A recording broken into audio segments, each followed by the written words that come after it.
Halo semua, jumpa lagi kita dalam pelajaran IPS Sejarah kelas 8. Hari ini kita akan mempelajari lahirnya pergerakan nasional. Sebelum kita memulai pembelajaran, Ibu ucapkan selamat pagi kepada kita semua dan kita akan berdoa menurut agama kita masing-masing, agar kita semua dalam lindungan Tuhan Yang Maha Kuasa, agar kita semua diberikan keselamatan, kesehatan, agar kita semua dapat mengikuti pembelajaran selanjutnya. Baiklah, berdoa dimulai.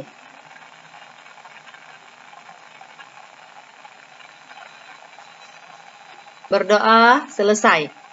Dan Ibu akan periksa kehadiran kalian semua di Google Classroom. Dan Ibu harapkan semua sudah mengklik hadir pada kolom pertanyaan di GC IPS Sejarah kita. Nah, anak-anakku sekalian, hari ini kita belajar lahirnya pergerakan nasional. Kita lihat tujuan pembelajaran kita mempelajari gerakan nasional. Pertama adalah siswa dapat menjelaskan latar belakang pergerakan nasional. Kedua, siswa dapat mendeskripsikan ciri-ciri organisasi pergerakan nasional. Nah, sekarang kita kaitkan. Untuk apa kita belajar pergerakan nasional ini? Pertama adalah kita mempelajari gerakan nasional ini adalah adanya rasa senasib dan sepenanggungan dan perkembangan berbagai organisasi etnik kedaerahan. Karena pada masa itu, perjuangan itu hanya mengandalkan kepada etnis atau suku bangsa tertentu. Kemudian, adanya beberapa peristiwa kemenangan Jepang atas Rusia dalam Perang 1905, muncullah pergerakan berbagai organisasi nasional di berbagai negara yang menjadi pendorong pergerakan nasional di Indonesia. Nah, itulah sekilas Ibu menjelaskan beberapa tujuan kita mempelajari pergerakan nasional ini. Nah, sekarang kamu lihat pengertian pergerakan nasional.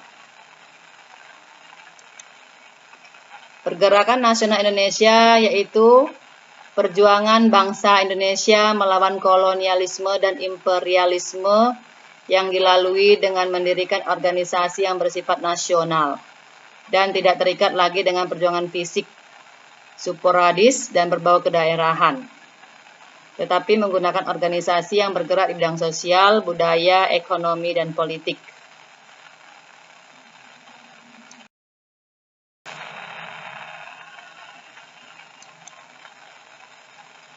Latar belakang munculnya pergerakan nasional, kamu bisa lihat pertama tekanan penderitaan yang terus-menerus terhadap bangsa Indonesia, kemudian yang tadi Ibu jelaskan, senasib dan sepenanggungan, hidup dalam cengkraman penjajah.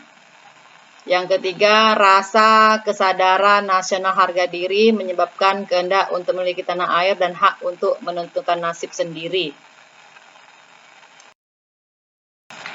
Lahirnya pergerakan nasional, pertama ada ciri perjuangan melawan kolonialisme sebelum tahun dan sudah tahun 1908, faktor pendorong lahirnya organisasi pergerakan nasional, perkembangan pergerakan nasional Indonesia, dan yang terakhir adalah kolonialisme dan pengaruhnya terhadap politik, sosial, dan budaya masyarakat Indonesia kini. Nah, perlu kalian ketahui bahwasanya yang Ibu akan pesankan kepada kalian bahwasanya para penggerak organisasi modern pada masa pergerakan nasional umumnya adalah para pemuda pelajar atau terdidik. Hal ini menunjukkan bahwa pemuda merupakan tulang punggung pergerakan nasional. Nah, kalian adalah bagian dari para pemuda pada masa sekarang. Gunakan hidupmu untuk membangun bangsa, salah satunya dengan aktif di berbagai organisasi, aktif di bagian organisasi pramuka, kerohanian remaja, dan karang taruna. yaitu merupakan contoh mengamalkan semangat berorganisasi para pemuda pada masa pergerakan nasional. Nah, jadi anak-anak ibu sekalian, kamu bisa lihat ya bahwasanya itulah pesan yang ikan ibu sampaikan kepada kalian melalui materi kita organisasi pergerakan nasional. Nah, kamu lihat sekarang ciri-ciri organisasi pergerakan nasional. Tidak berdasarkan etnis. Yang kedua, pimpinan berasal dari kalangan terdidik. Yang ketiga, organisasinya itu memiliki tujuan yang jelas. Yang keempat, memiliki paham nasionalisme. Nah, organisasi pertama yang kita ceritakan hari ini adalah Budi Utomo. Budi Utomo ini, kita lihat itu gambarnya adalah Dr. Sutomo. Pelopornya adalah Dr. Wahidin Sudirohusodo dan tujuannya kamu bisa lihat di sini tujuannya apa ya, bersifat kooperasi. Nah, inilah gambarnya penggagasnya, ini wajah Dr. Wahidin Sudirohusodo dan ini pemimpin Budi Utomo yaitu Dr. Sutomo.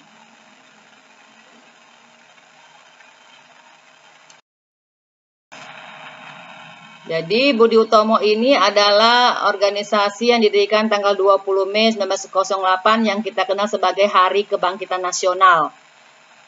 Anggotanya adalah mahasiswa Sofia Batavia dengan Sutomo sebagai ketuanya. Ini gambarnya ya, kamu lihat nih Dr. Wahidin Sudirohusodo sebagai penggerak, penggagas terbentuknya organisasi Budi Utomo.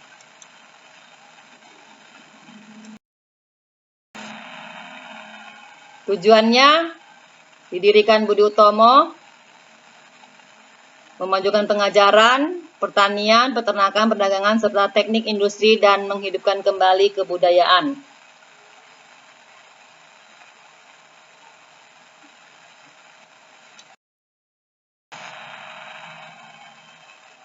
Pada tahun 1920, Kongres Budi Utomo memutuskan bahwa Budi Utomo bergabung dalam Federasi Permufakatan Perhimpunan Politik Kebangsaan Indonesia.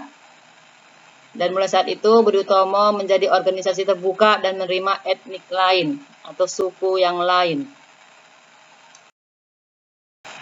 Nah, sekarang kita masuk kepada kuis. Sebelum Ibu masuk pada kuis, nanti kamu buatlah catatan mengenai pergerakan nasional, kemudian setelah membuat catatan, kamu buatlah kesimpulan materi pembelajaran tersebut, dan tanyakanlah hal-hal yang belum kamu pahami di Google Classroom kita. Nah, kemudian akan Ibu sampaikan kesimpulan kita belajar mengenai pergerakan nasional ini. Jadi, kesimpulan yang akan Ibu ceritakan adalah tanggal 20 Mei selalu diperingati sebagai Hari Kebangkitan Nasional. Tanggal 20 Mei 1908 merupakan hari lahir Budi Utomo, organisasi modern pertama di Indonesia yang menjadi tonggak pergerakan nasional Indonesia. Pada awal abad 20, sekolah kedokteran bernama Sofia terdapat di Batavia, sekarang kita kenal dengan Jakarta, sepakat memperjuangkan nasib rakyat Indonesia dengan memajukan pendidikan rakyat, kemudian mendirikan sebuah organisasi yang bernama Budi Utomo dan lahir pada tanggal 20 Mei 1908 dengan memilih Dr. Sutomo sebagai ketua dan penggagasnya adalah Dr. Cipto Mangunkusumo. Nah, sekarang kuisnya kamu lihat, kamu tulis nanti kuisnya di buku catatan, kemudian nanti kamu kirim ke GC, kamu foto dan kirim ke forum.